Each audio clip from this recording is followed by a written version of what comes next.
This is episode 10 of the Arts Academy podcast with Victor Varnado and Roxxy Haze, building an audience on Facebook with special guest Chinedu Ogu. Chinedu, please welcome to the show. Thank you so much for coming out today. Pleasure to be here, man. Thank you guys for having me. Not a problem. Now, you're a person like how long would you say it took you when you were pretty serious about building up a following to get to the place where you are right now? I started taking it seriously in 2012, and I got my first breakthrough in 2017. So it was 5 years, and at that time, I remember it took me 974 videos. 947 videos before I had one that went viral.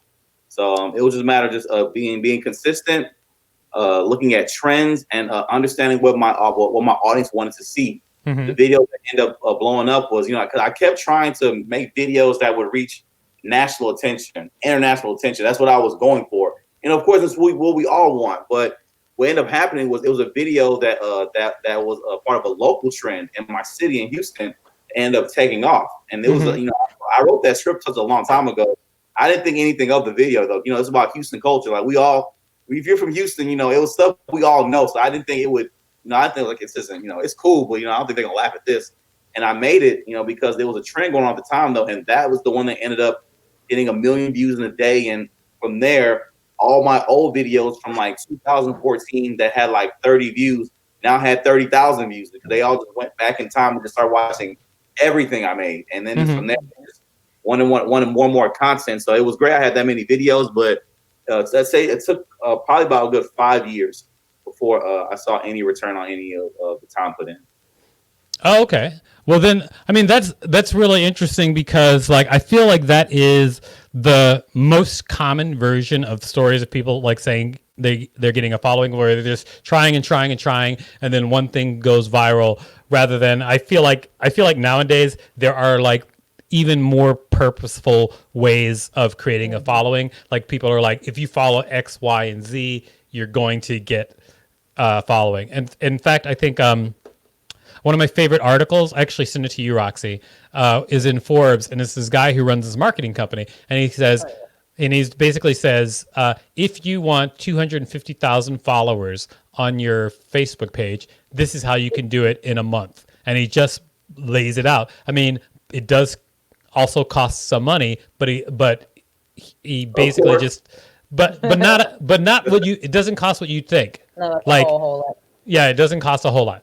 So it doesn't cost a whole lot. But he just says like he's done it several times for clients, and this is the way that he does it. And he just like laid it out like because I think that after the success after people building their following on viral successes, much like yourself, then some people have taken the time to go out and like really analyze, like, okay, what's the turning point? When does it happen? How does it happen? Like, I wholeheartedly agree, man. Because I feel if you build up the skill to build up a social media following, I feel you should charge for that because there's a lot of work that it takes, a lot of time, skill. So if people want to charge for things like that, depend if it's valid information, all that. I definitely understand because I know for me it took 5 years. It's 5 years of videos and learning and failures and mistakes, and so for those that charge for those kind of programs, I don't fault them as long as they work. Hey. Can I for a second? I want to talk to you about what this guy says because even now you could probably apply it now and then blow yourself up even bigger. I'll just talk about the steps that he talked about in this Forbes article. Because I think that anybody who is trying to build a following, like you can do this. Okay, so the thing is, like, Facebook ads are really cheap, and so the core of what he's talking about is he puts out content every day on whatever Facebook page it is.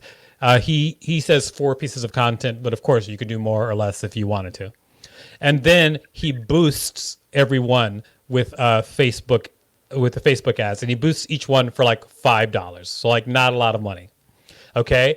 But then when you can see for that $5, what happens is Facebook will go out and say in front of 500 people, they'll put your content in front of 500 people. And then you can see which content actually engages people and which content doesn't engage people. And then the content that performs well that's the content that you then go back and spend more money on, because that content will spread, because you already proved that it will spread. And so considering that he does, $5 per piece of content, 4 pieces of content a day, that's like $20 a day. And that's $600 in a month, which is not a crazy amount of money. And then on top of that, those pieces beyond that are well received, then you put more money behind. So you can spend, you'll spend at least $600, and then those pieces of content that perform well, you can put more money behind them, so that basically you can build up your page likes to 250,000 over a month for like under like a couple of $1,000s. Mm-hmm. But here's the thing.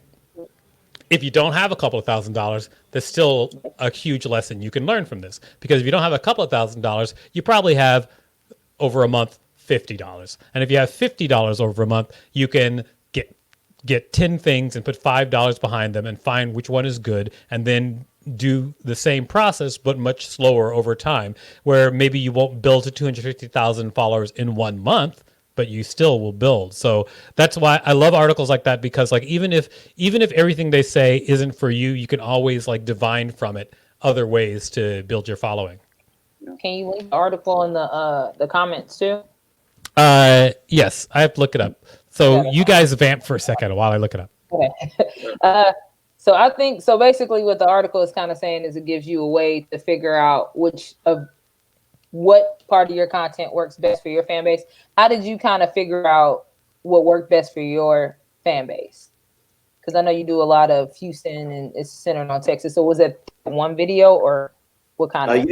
It was sitting back at the time. It was looking back and seeing that a large concentration of my followers were in Texas, and seeing what kind of content they wanted. So I make different things. I make videos, Texas culture videos, African dads, skits, different things like that. So I would put out a different type of video, every day that week. Monday will be a Houston theme video. Tuesday will be a Texas Tuesdays, Texas Tuesday theme video. Wednesday will be an African dad. Thursday will be a Throwback Thursday show, and Friday will be a teacher comedy video. So I'd pull them all up though and see which ones do the best. And whichever ones I feel they want to watch or have the most engagement on the most, that's what I would make more of. And and at that time, a lot of Houston, a lot of Texas content as well as African dad though. So I really just listened to my audience, and from there they would share with other friends who would share with other friends, and they would come in and watch other videos. And of course, different people have different tastes. So my friends, my fans that are in Houston and Texas, they love all the Texas content, but they may not necessarily love African dad. The friend they shared it with may love African dad too. So from there, you build more fans for different versions of the content you put out though. So it was really just looking at comments, really reading comments, and engaging in every aspect of the video possible. Likes. So I'm sorry. Go ahead. No, go ahead. Oh no, I was just saying. So how often do you analyze your data? Then every day. Every day. I do every day, just because I post a lot every day. So I definitely look on the back end of my pages though to see what gets shares, what shares the most though. What time I put it up, what's my audience most engaging time is, and of course with my live streams as well. I look at analytics when I get through going live, see who commented what, how many comments, and just to see what was their general interest in the video of all, and also too if they saw the ad in the video too, because in most of my videos you'll see me do a lot of comedy for a few minutes though, but in the end of most of my videos it is an ad. Like most recently it's a trailer for my upcoming special, so I see how long they watched the video, and just to see if I'm doing enough to keep them engaged to watch the very end. Got you. Oh, that makes a lot of sense. So wait, did you pull up I saw the article and then it just went. Yeah, I pulled up the article, and I also pulled up the article just so people could see it, and then I also put it in the comments so that people can have it. Yeah, here's the article again. But I was also bringing up a question, which was basically the question is, do you recommend doing audio podcasts or also a video podcast as well? What would you say to that, Roxy? Is your answer the same as mine? Probably is both. Chinedu the same. I think all of us have a podcast. Yeah, all of us on here have a podcast. So I would do both. With anything really. My thought process is always do every possible thing you can do for that like one piece of content, so that way it kind of stretches it as far as it can. So like with podcasts, yeah, put it on every platform that you can put it on, have it accessible to as many people as possible. Same for y'all. Yeah, I absolutely agree. Go ahead. Because your different audiences, they'll be doing different things when they watch or listen to you. Some people like seeing the video of you. Some people are listening to you when they're just working on something else in the background, though. So having it available on different platforms, it widens that net to make sure that you're heard by as many people as possible. I absolutely agree. But also, one thing to think about is it doesn't really take much to do video for your podcast. I'm one. I don't even know what I would call the way that I like to work, but I try to make things as efficient as possible. For instance, this is a podcast right now. We're doing a video component. I found software, StreamYard, where it can do everything for me. I also took the time to hook up a real microphone to my computer so that I can have I know that my voice will sound clear because I'm usually going to be disseminating most of the information in the podcast. So I made it so that when I just do a live stream through StreamYard, suddenly I have a video podcast, I have a audio podcast because I can just strip the audio from this, and I'm doing it all at once. So I would say that, yes, you want to do those things. You don't necessarily want to create more work for yourself because you don't want to always have to set up 19 cameras and then set up a lighting system or whatever every time you want to do a podcast. Although if you're making money, then you want to do all that stuff. But while you're not making money, try to get all those different versions of the podcast or different versions of your content that you want, but try to create a way that you can do that with the least amount of work for yourself, because it's going to weigh on you if you And I urge you guys to please listen to what this man's talking about. Okay, there's live opportunity in here right now. I'm actually on the phone right now. I'm talking about a brand deal right now, guys. I'm not just looking down the thing, whatever. I'm working on things to provide and to make income right now off of the very things we're talking about right now. So this is not just something we're talking about because we like hearing our voices. This is stuff that really works. It's sound content, and it's something I feel all entertainers and business owners need to know in this new era of business. Post-corona will show you a whole new world, a whole new economy is about to emerge after this crisis, guys. So understand that this part of it will be a bedrock of how you move forward with any business you have. So please pay attention, guys. Just listen up. Make sure. I absolutely agree. You guys, the world's about to change. Learn how to fight zombies now. Yes, listen, y'all. Post-corona, post-corona will be different. Yeah, it's important, y'all. This digital content is one of the best ways to promote yourself too, because it's something people can immediately buy, and there's no wait time for it, and they'll feel they got their money's worth. Especially right now in quarantine, people are bored at home eating. They've watched Netflix. People have said they've completed Netflix. Yeah, Netflix. That means you've been there all just sitting there watching these stuff to look at and watch.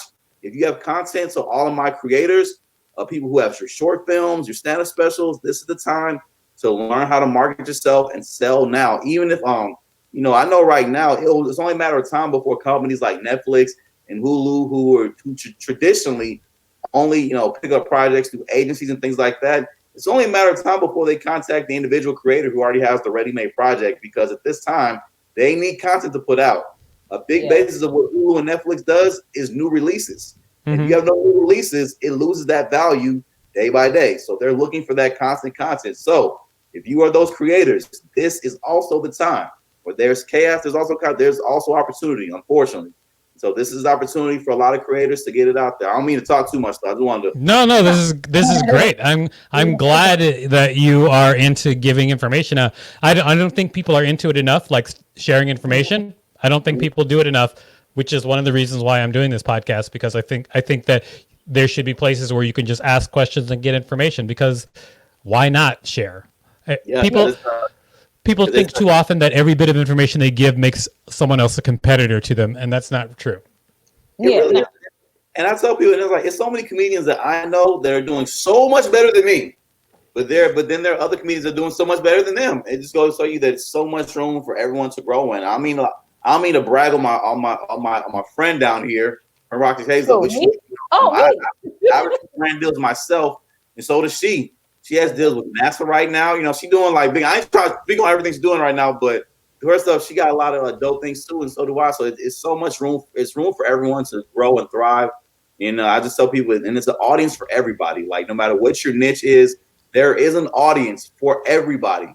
I knew someone who used they were a big fan of the show Friends, and they ended up starting kind of like a discussion podcast reviewing old shows of Friends, and he just used the hashtag friend reviews, and they just been out there. And I think right now he has about 4,000 active listeners though, but these 4,000, they engage with him. They get to his Patreon. I think he has a Patreon of about 3,000 fans who each give $5 a month.